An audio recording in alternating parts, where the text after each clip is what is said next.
ಇಷ್ಟೊತ್ತಾಕೋ late? Madam ನಾನು ಲೇಟಾಗಿ ಬೇಕು ಅಂತ ಬರಲಿಲ್ಲ ಮೇಡಮ್. ಅದು ನಾನು ಕ್ಷಮಿಸ್ಬಿಟ್ರೆ ಮೇಡಮ್. ಯಾಕೋ ನಿಮ್ಮ ಅಪ್ಪ ಅವನು ಕರೆಸ್ಲಿ? ಯಾಕೆ ಹಿಂಗೆ ಆಡಾತಿ? ಮೇಡಮ್ ನೀವೇನಾದರೂ ಒಂದಿನ ಕ್ಲಾಸ್ ತೊಗೊಂಡಿಲ್ಲ ಅಂತ ನಮ್ಮ ಅಪ್ಪ ಅವನು ಕರೆಸಿನ ಮೇಡಮ್ ನಾನು?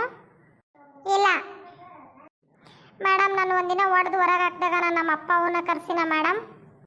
ಇಲ್ಲ ಮೇಡಮ್, ನಾನು ಹೋಮ್ವರ್ಕ್ ಮಾಡ್ಕೊಂಡು ಬಂದಿಲ್ಲ ಅಂತೇಳಿ, ನಾನು ಓದ್ಕೊಂಡು ಬಂದಿಲ್ಲ ಅಂತೇಳಿ ನನ್ನ ಹೊಡೆಯೋದು ಬಡಿಯೋದು ಮಾಡೋ ಹೊತ್ತಾಗ ನಾನು ನಮ್ಮ ಅಪ್ಪ ಅಮ್ಮನ ಕರೆಸಿನ ಮೇಡಮ್? ಇಲ್ಲ. ಅದು ಯಾಕೆ ಇವಾಗೆಲ್ಲ ಕೇಳ್ತಾ ಇದೀಯಾ? ಅಷ್ಟೆಲ್ಲ ಮಾಡಬೇಕಾದ್ರೆ ಕರೆಸಲಿಲ್ಲ ಮೇಡಮ್ ನೀವು. ಇವತ್ತು ನಾನು ಸ್ವಲ್ಪ ಲೇಟಾಗಿ ಬಂದಿದ್ದಕ್ಕೆ ಕರೆಸಿದ್ರಲ್ಲ, ನಂಗೆ ತಿಕ್ಕವ್ರಂಗಿಲ್ಲೇನು? ಎಷ್ಟು ಮಾತಾಡ್ತೀಯ ನನ್ನ ಕ್ಲಾಸಲ್ಲಿ? ನನ್ನೇ ಹೊಡಿತೀರಾ ನೀವು? ಹೊಡಿರಿ, ನಮ್ಮ ಅಪ್ಪ ಅಮ್ಮನ ಇದಕ್ಕಾದ್ರೂ ಕರ್ಕೊಂಡು ಬರ್ತೀನಿ ನಾನು. ಸರಿ ಆಯ್ತು, ನಿಮ್ಮ ಅಪ್ಪ ಅಮ್ಮನ ಕರ್ಕೊಂಡು ಬಾ, ಮಾತಾಡ್ತೀನಿ ನಾನು. ನಮ್ಮನೇಲಾದ್ರೆ ನಮ್ಮ ಅಪ್ಪ ಅಮ್ಮ ಇದ್ದಾರೆ ಕೇಳಕ್ಕೆ. ನಿಮ್ಮನೇಲಿ ಯಾರಿದ್ದಾರೆ? ಈ ಸ್ಕೂಲಲ್ಲಿ ಯಾರೂ ಇಲ್ಲ ನಿಮ್ಮನ್ನ. ಇಲ್ಲಿಂದ ನಾನು ಟ್ರಾನ್ಸ್ಫರ್ ಮಾಡಿಸ್ಬೋದು, ಅಷ್ಟೊಂದು ರೆಕಮೆಂಡ್ ಇದೆ ನಂದು. ಹುಷಾರಾಗಿರಿ ನನ್ನ ಹತ್ರ.